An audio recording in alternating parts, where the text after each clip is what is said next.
Pessoal do curso de fisioterapia, eu fiz uma aulinha rápida aí de embriologia sobre reprodução. Eu vou falar um pouquinho aí com vocês sobre reprodução. Então, quando a gente fala de reprodução, a gente primeiro vai entender o objetivo da reprodução, que seria o quê?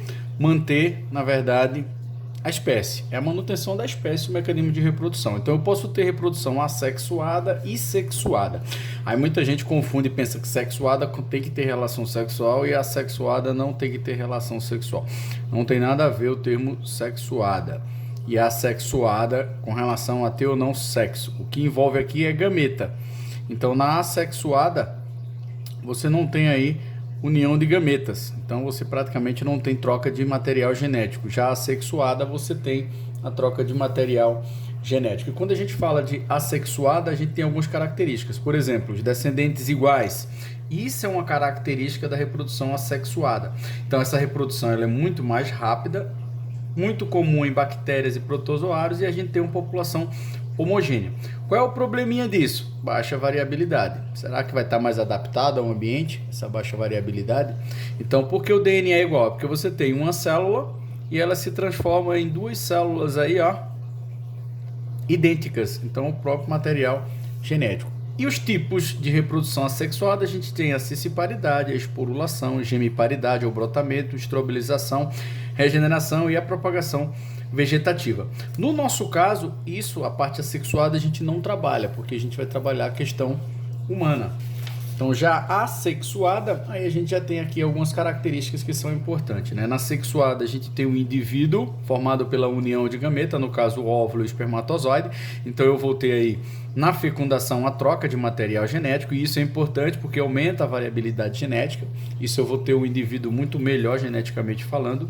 E o mecanismo de meiose vai ser fundamental aqui nesse mecanismo, porque é na meiose que forma a gameta e que mantém o cariótipo da espécie. Então você tem aqui um indivíduo diploide que vai formar gametas haploides, porque juntamente com outro indivíduo diploide, haploide, você vai ter aqui um gameta haploide, no caso seria o óvulo, por exemplo, mais outro gameta haploide, no caso aqui seria o espermatozoide, e você vai manter o cariótipo, que seria o indivíduo diploide. Então a gente tem aí essa junção de gametas formando o indivíduo diploide. Então a importância de manter o cariótipo evita, por exemplo, os problemas lá de aberrações cromossômicas. Então as características, é uma população geneticamente diferente, né? Ela é mais resistente às alterações ambientais, então isso é fundamental para a gente, e essa variabilidade vai garantir uma maior adaptação. Isso é importante no mecanismo de reprodução. Já no mecanismo de fecundação, a gente tem dois tipos de fecundação, né? Nesse caso aqui, em alguns tipos de organismos, mas de um modo geral a gente tem a fecundação interna e externa. Mas os organismos, nós temos os unissexuados, por exemplo, ou é homem ou é fêmea, ou é macho ou é fêmea, ou é masculino ou feminino, não é isso? Então, o hermafrodita, a gente tem o suficiente e insuficiente. O suficiente é aquele que consegue, eles têm o hermafrodita, o órgão masculino e feminino, e, por exemplo, ele consegue ser suficiente, se autofecundar. Já os hermafroditas insuficientes, eles teriam essa dificuldade. Então, fecundação pode ser interna ou externa, e a formação do gameta, ela vem da seguinte distribuição, né? Fecunda, ocorre a diferenciação celular. Aqui no caso do humano, qual é o objetivo do nosso estudo, a gente tem a gametogênese, que pode trabalhar a espermatogênese ou a ovulogênese. Então, se você observar aqui, eu tenho um indivíduo, ó, diploide, sofreu meiose 1, virou haploide, e houve apenas aqui a meiose 2, que é igual à mitose, ou seja, apenas equacional. Então, houve uma redução do número de cromossomos na gametogênese, e você vai ter a formação dos gametas, que são indivíduos haploides, justamente para manter o cariótipo da espécie. Então, geralmente vai ter essa oscilação, né? Diploide, aí vira haploide, aí fecunda com outro haploide, vira novamente quem? Diploide, e assim sucessivamente, vira haploide, e assim você tem todo o mecanismo de produção de gametas, ok? O sistema genital masculino, quando a gente observa aqui, a gente tem aqui várias funções, né? Espermatogênese, produção de hormônios, liberação de gametas no fenômeno da ejaculação e a liberação de urina no processo da micção. Então, o órgão masculino, ele tem algumas características aqui que eu fiz um esquema bem prático para vocês. Ó. Tem a uretra, aqui tem a próstata, aqui eu tenho os testículos, justamente com os tubos seminíferos e as células de Leydig, o epidídimo, onde é armazenado, e o canal deferente, né? E aqui as vesículas seminais que vão justamente compor o sêmen, e aqui a uretra, que ele tanto é utilizado para o mecanismo reprodutivo como para a parte excretora. Nos ciclos reprodutivos, a gente tem o chamado epitélio seminífero, que no nascimento é representado pelas células de Sertoli e na puberdade pela espermatogênese. Então nós temos os espermátosos 1 e 2, né? Esses espermatócitos 1 e 2 vai originar os gametas, e eu fiz um esqueminha aqui para você entender como seria esse procedimento. O que é que acontece? A gente tem a célula germinativa, que ela é diploide, e acontece o fenômeno de multiplicação. Você pode observar que a célula ela se multiplicou. O que é que aconteceu? Ela sofreu mitoses. Então ela, ó, duplicou aqui a sua quantidade. Após esse período de multiplicação, né, que é a parte germinativa, vai formar o espermatócito 1. O que acontece? Essa célula ela cresce consideravelmente.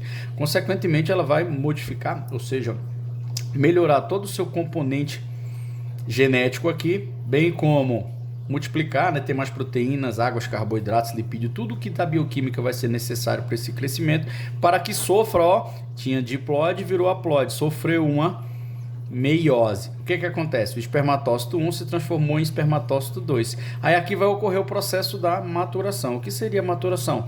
É os espermatozoides desenvolver para maturar. Então, quando você começa a ter a maturação, você começa a ter séries de meioses 2 ou mitoses, que são apenas equacionais. Aí sim vem o processo de diferenciação, é onde aparece o cromossomo, o flagelo e todos os mecanismos que a gente chama de espermiogênese. Então, de um modo geral, a gente tem isso. As células germinativas, os espermatócitos 1, que é onde ocorre o crescimento, o espermatócito 2, é onde ocorre a meiose, a mitose, né? Do espermatócito 1 para o espermatócito 2 é onde tem a meiose, né? O crescimento e a meiose, a maturação e a espermiogênese, que seria a diferenciação do espermatozoide.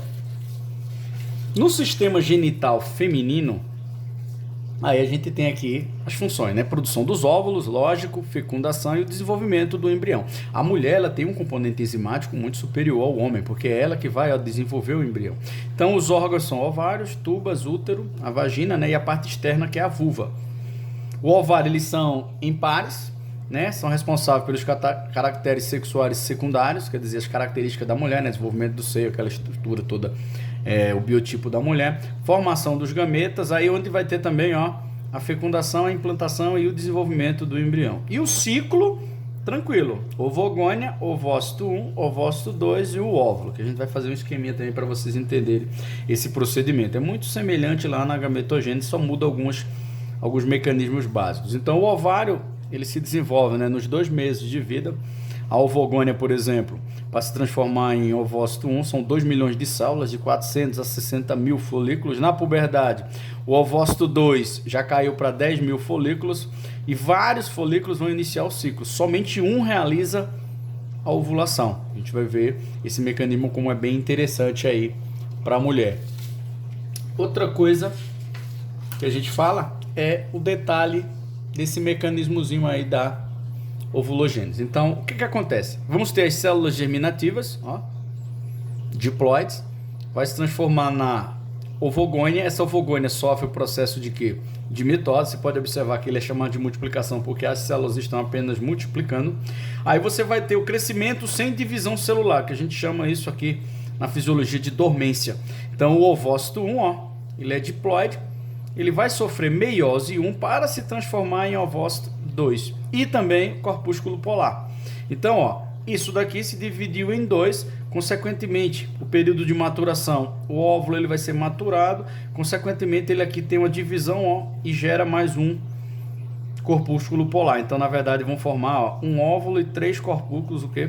Corpúsculos polares, que são formados eventualmente no processo aí de divisão. Então, entre o ovócito 1 e o ovócito 2, a gente tem aí o aparecimento dos corpúsculos polares. Então, o óvulo, existem algumas diferenças entre a espermatogênese e a ovulogênese, né? Por exemplo, na fase de multiplicação, persiste em toda a vida no homem, e é restrita na mulher apenas à vida uterina, né? A fase de crescimento é longa nas mulheres, são grandes ovogônias, né? Ovogônias, e a fase de maturação, cada espermatozoidezinho aí, ó, cada célulazinha, né, gametogênicazinha, vai originar aí 4 gametas, enquanto a fêmea é apenas um único óvulo funcional, porque esses outros 3 aqui, eles não são funcionais, ok? E aqui, a gente tem outra situação bem interessante, que é o chamado ciclo hormonal feminino. A mulher, como eu falei para vocês, ela é muito mais complexa porque ela tem uma série de hormônios que desencadeiam aí algumas manifestações no corpo. Por exemplo, o hipotálamo, que é a região central, né, nosso sistema nervoso central, ele produz um hormônio chamado luteinizante. Então ele manda um sinal para a hipófise manda um sinal para o ovário e manda produzir quem?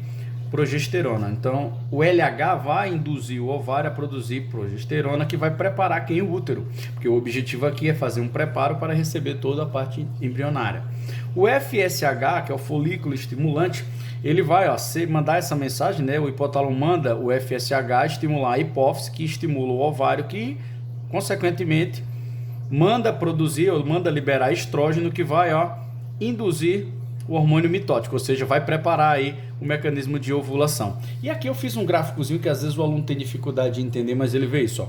A temperatura da mulher no período fértil, que é da ovulação, é comum que ela sobe, por isso que tem aquele negócio, no período fértil a temperatura tá assim, a temperatura ela tá diferente. Então é muito comum ela subir aí 1 grau Celsius, que indica que ela está no período de ovulação, que o ciclo vai de 0 a 28 dias, então no 14º dia seria a ovulação. Então com relação à temperatura, existe essa subida de temperatura, que é um procedimento normal.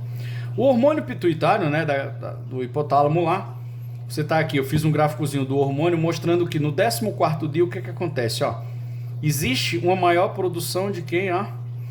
De LH, tá vendo? O LH aqui ele vai induzir a ovulação, e o FSH, no 14º ele sobe também. Você pode observar que eles tem aqui a subida do LH e tem a subida aqui do FSH. Então ele vai estimular a liberação do óvulo e vai estimular aqui essa maturação do óvulo, para justamente no período fértil permanecer aí, proporcionar aí uma possível ovulação e uma possível fecundação. Já com os hormônios ovarianos, o que a gente observa? O estradiol, né, que é o estrógeno, ele sobe muito, porque ele vai induzir a ovulação. Consequentemente, a progesterona, após a ovulação, é que ela vai induzir a preparação de quem? Do útero, porque justamente entende-se que vai ser aí esse momento que o estradiol desce, entende-se que vai ter fecundação e, consequentemente, a progesterona entra no seu papel de preparar quem? O útero. Então, a gente tem aqui hormônios que são fundamentais aí nesse mecanismo embriogênicozinho aí, né? E a questão do período fértil, a gente não poderia deixar de falar, né? Inicia com o primeiro dia do ciclo, né? O primeiro dia da menstruação. Então a ovulação ocorre até o 14º dia antes da próxima menstruação. Então é só você fazer isso aqui, o dia da menstruação menos 14, você vai saber o dia da sua ovulação. Isso é uma regrinha meio que prática, né? E bem padronizada. Mas existe sim as exceções que você deve procurar sim o seu ginecologista para justamente ver a melhor curva e traçar. Mas não tem muito segredo nisso não, A gente tem aqui 28 dias, eu mostrei aqui um esqueminha, fiz um desenhozinho prático para a gente entender isso. Tá aqui o 13º dia. Então, o título do gráficozinho é como saber seu período fértil. Então, eu montei uma estratégia aqui bem prática. Primeiro, esse período, 13º dia aqui, a gente vai trabalhar da seguinte maneira. Vou dar uma dicasinha e mostrar um esqueminha prático para vocês. Esse 14, ele é um valor fixo, independente da mulher, ele é um valor fixo. Então, o que é que você faz? Você vai pegar o último dia da sua menstruação e vai subtrair, por exemplo, de 14. Esse exemplo aqui, vamos supor que seja o 27º dia, que foi o último dia que você menstruou, a última menstruação sua. Então, você quando subtrai do valor fixo 14, deu 13. O 13º dia é onde você vai ter aí uma maior fertilização. Então, 5 dias antes e 5 dias depois é o seu período fértil. Por isso que você tem que ter cuidado na hora de usar, por exemplo, a tabelinha e outros métodos concepcionais que dependem muito desse ciclo, certo? Então, o ciclo menstrual, né, para você observar o que seria uma menstruação, nada menos é do que uma desorganização lá do útero que não foi fecundado. Então o muco, aquela parte sanguínea, toda aquela parte de muco que foi construída, né, e hormônios, etc., fora o óvulo que não foi fecundado, é eliminado e você pode ter aquela secreção sólida, né, e aquele líquido avermelhado que seria a ruptura dos vasos sanguíneos que foi proporcionado ali para poder alimentar o embrião. Então, de um modo geral, é bem tranquilo você saber esse período fértil. Então, não tem segredo. O último dia da menstruação, subtrai de 14, que é um valor fixo, você vai ter aí o dia de liberação, ou seja, dia da ovulação, né? Onde você vai ter aí o seu período de ovulação. Então, 5 dias antes e 5 dias depois é o chamado seu período fértil. Então, se você tiver relação sexual nesse período sem proteção, você sim tem um risco de engravidar. Pessoal, eu fiz esse esqueminha para vocês não perderem o foco e dar uma adiantada aí. Eu vou disponibilizar esse vídeo para vocês, tá? Um abração aí, pessoal, e bons estudos.